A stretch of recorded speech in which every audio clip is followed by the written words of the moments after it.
해가 떠야 사는 남자 한국미래에너지 김유한 대표입니다. 오늘 영상은 5월 23일 날 영상 오후에 찍고 있는 그런 상황입니다. 월요일이고요. 관련해가지고 지난주에는 상당히 멤버십 유튜브 관련해가지고도 많이 이제 조금 찍고, 그 다음에 지난 영상에서 얘기한 부분들도 있고, 그 다음에 이번 주에는 태양광 사업주 분들이라고 하면 또 엄청난 이슈가 있죠. 그래서 1년에 2번 있는 고정가격 입찰 제도 관련된 내용에 대해서 한 번 정도는 또 설명을 드려야 될 것 같다라는 생각이 들어가지고, 이 영상이 아마 5월 중에 올라갈지 아니면 6월 초에 올라갈지 언제 올라갈지는 저도 확실하게 스케줄을 잘 모르고 있습니다. 왜냐하면 영상을 계속 찍기만 하고 있고, 스케줄 관련해 가지고는 직원들이 이제 스케줄 잡고 회의해가지고 스케줄 잡고 이렇게 업로드를 하고 있는 그런 편이다 보니까, 저는 이제 일정에 맞춰갖고 영상을 올린다라고 생각을 해도 아마 고정가격 입찰제도 관련해가지고 공지가 뜨고 관련해서 이제 그 부분이 제 영상이 늦게 올라갈 것 같다라는 생각은 드는데요.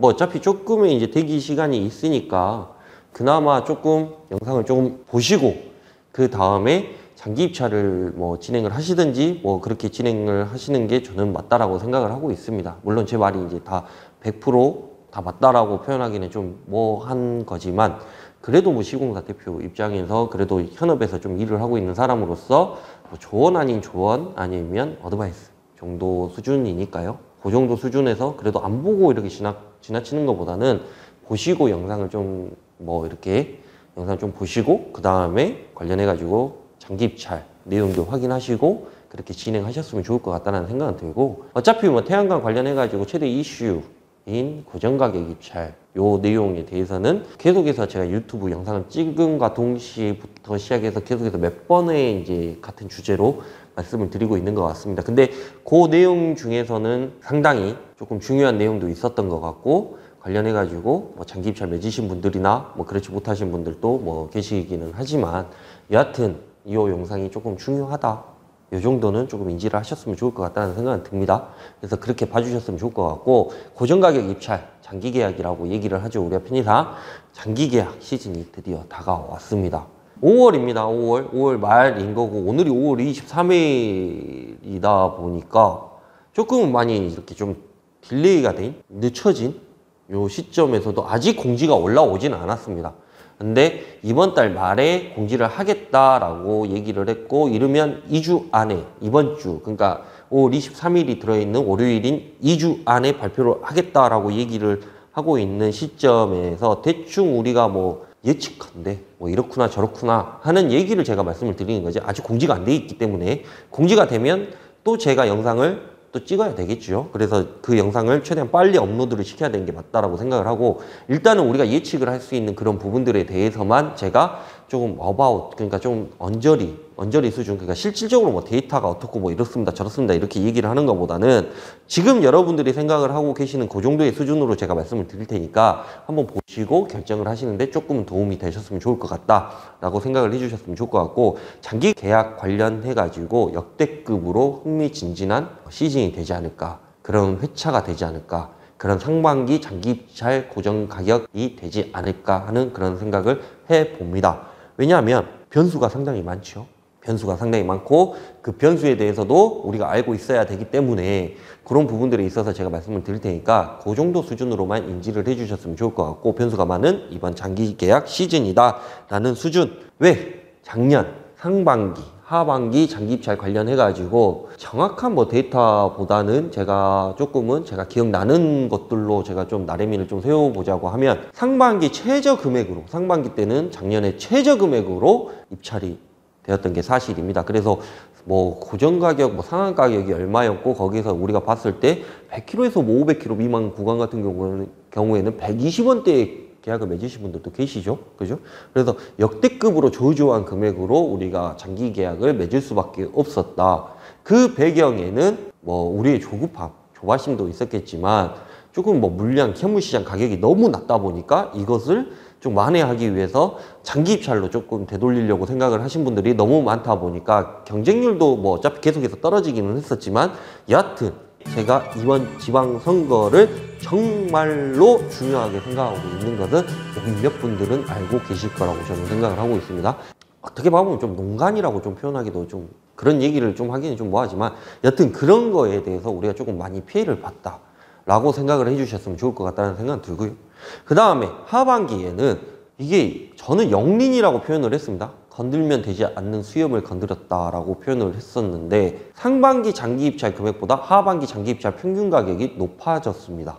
그래서 이 부분을 제가 영린이라고 표현을 했었던 거고, 지금까지 상반기 장기 입찰보다 하반기 장기 입찰, 그러니까 역대적으로 우리가 뭐 2000 몇 년도부터 시작을 해가지고 장기 입찰 12년 장기 입찰 맺는 경우도 있었고 15년 장기 입찰 그리고 20년 장기 입찰이 진행이 되는데, 처음 초창기 때부터 지금까지 봤을 때 이 금액 자체가 역전이 된 경우는 역대에 딱 2번밖에 없었습니다.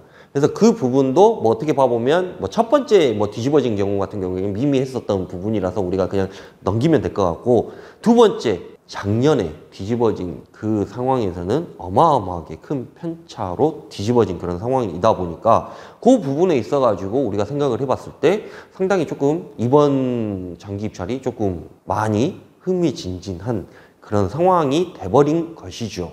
상반기 하반기, 그러니까 작년 하반기 장기 입찰 금액이 상반기 장기 입찰 금액을 넘어섰다는 의미는 우리가 생각을 해보면 아주 간단한 의미입니다. 누구도 알 수 없는 시장이 돼버린 그런 상황인 거고요. 그러니까 우리가 계속해서 점점 떨어지고 있는 그 금액이 갑자기 어느 순간 갑자기 그러니까 상한가는 상반기하고 하반기하고 똑같았지만 갑자기 입찰 금액 자체 평균 가격이 넘어서 버린, 상반기보다 하반기 금액이 더 높아져 버린 이 상황에서 우리가 이 시장을 어떻게 바라봐야 될 것인가 라고 생각을 해보면, 왜 그랬을까? 왜 작년에는 하반기 금액이 왜 상반기 금액을 넘어섰을까라고 생각을 해보면 아주 간단한 논리입니다. 아주 간단하죠. 상반기 때 아까 말씀드렸던 그런 백그라운드, 그 배경이 있었던 거고, 그 배경은 현물시장 가격이 너무 좋지 않다 보니까 우리가 장기 입찰만이 대안으로 떠올랐던 게 사실이었던 거고요. 상반기 때는.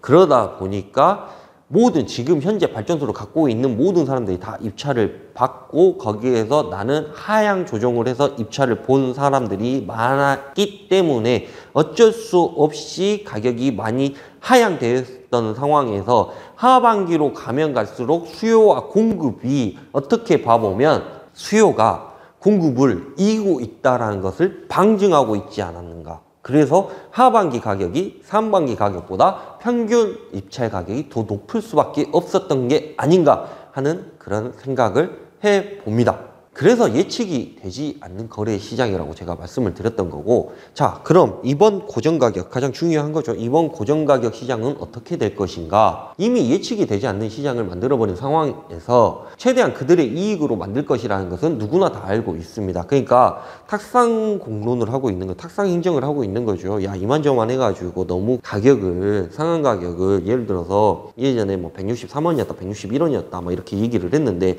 갑자기 상한 가격 자체를 160원, 170원, 180원을 올리기에는 좀 뭐하지 않냐?